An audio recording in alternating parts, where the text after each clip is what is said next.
It was a quiet morning on Earth. The sun rose over the blue oceans, and cities buzzed with peaceful life. Children went to school. Workers filled trains. Soldiers trained in silence. All seemed normal until the message came in Earth's main. Defense Center. A red light flashed. A signal was coming from deep space. It wasn't human.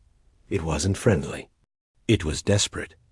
Admiral Ji-tae stood in the dark command room. He was tall, with short gray hair and sharp eyes. He had seen many wars, but this message, it made him uneasy. "Play it," he said. The screen lit up. A strange alien stood in front of them. It was tall and thin. Its skin shined like glass in the sun. The colors changed slowly, like oil on water. Its large eyes were full of fear. "I am Counselor Rowan of the Mila," it said in slow, shaking standard. "Please, people of Earth, we are traders from the outer rim. We bring peace. But now we are hunted." Ji-tae narrowed his eyes. The alien continued. "They are called the Crimson Horde. They are monsters. They do not speak. They do not stop. They destroy every world. They eat planets. They burn skies. We are not fighters. We need help. Please, you are known for your strength. For your warriors. Please, save us." The screen went dark. Silence filled the room. Commander Dae-yoon, the chief intelligence officer, looked at Ji-tae. "Admiral, the signal came from Sector 91 Beta. That's almost 400 light years away. What do we know about this Crimson Horde?" Ji-tae asked calmly. Dae-yoon brought up charts and data. The screen showed red zones spreading across star maps like blood. "They have destroyed 17 systems in 2 years," she said. "No communication, no survivors. They are fast. They strip worlds of life and resources. Then they move on." Ji-tae nodded. "And the Mila? Peaceful?" Dae-yoon said. "They run trade routes.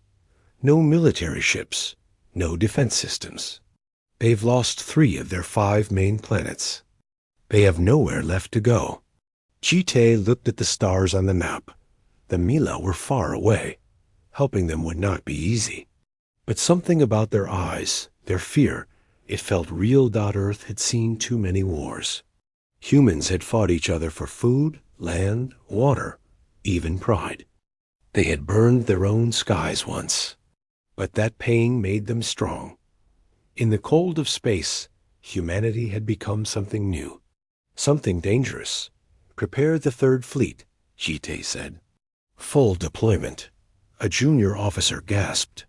"Admiral, that single quotes S. That's over 200 ships." Ji-tae turned slowly. His voice was quiet but firm. "They asked for help.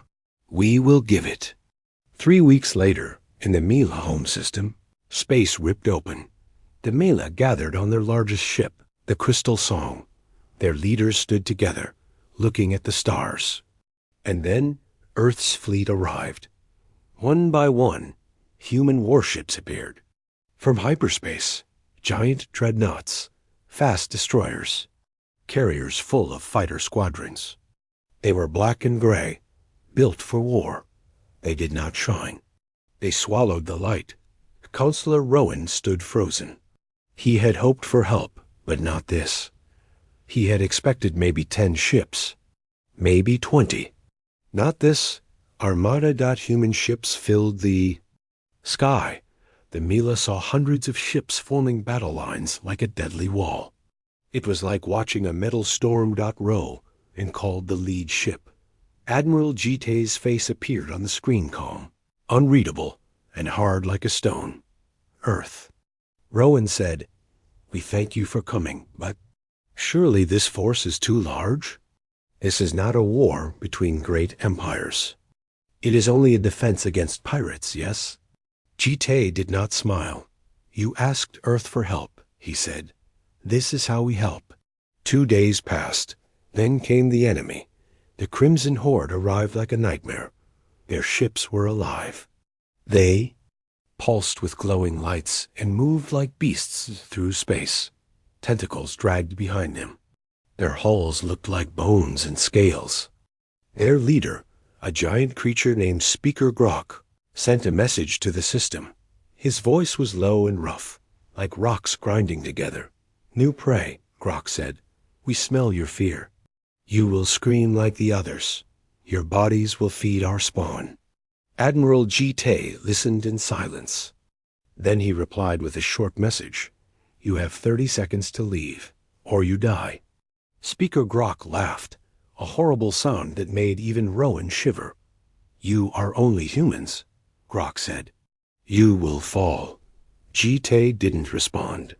He just gave the order. Weapons free. The battle began. The sky lit up with fire. Earth's fleet moved like a single mind.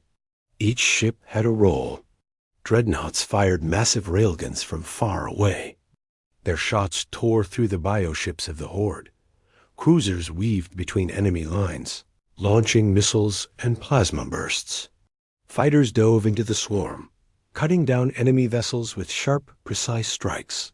The Mila watched in awe. This wasn't just a fight. This was a performance. Humans didn't fight like animals. They fought like artists. Every ship moved with purpose. Every blast was planned. They didn't panic. They didn't fear. They destroyed. Within hours, half the Horde fleet was gone. Grok screamed across the system, calling his enemies cowards. Monsters, demons. But Earth's answer was only more fire. Human ships chased Horde vessels through asteroid fields. They broke enemy formations like waves against stone. Fighter pilots flew through impossible spaces, spinning between tentacles. And lasers.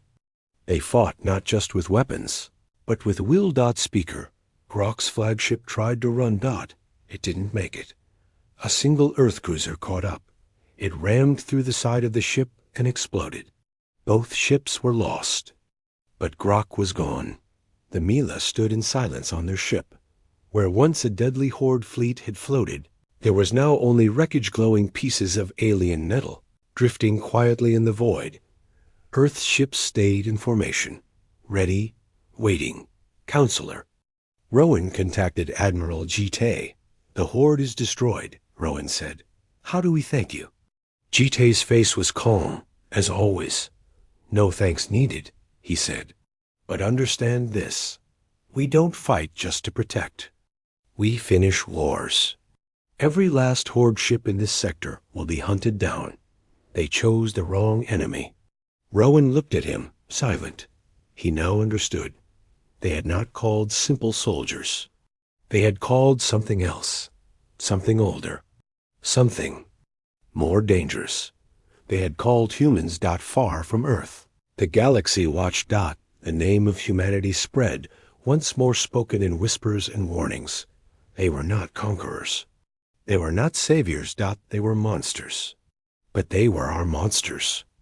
When Earth came to help, it didn't bring peace. It brought ruin.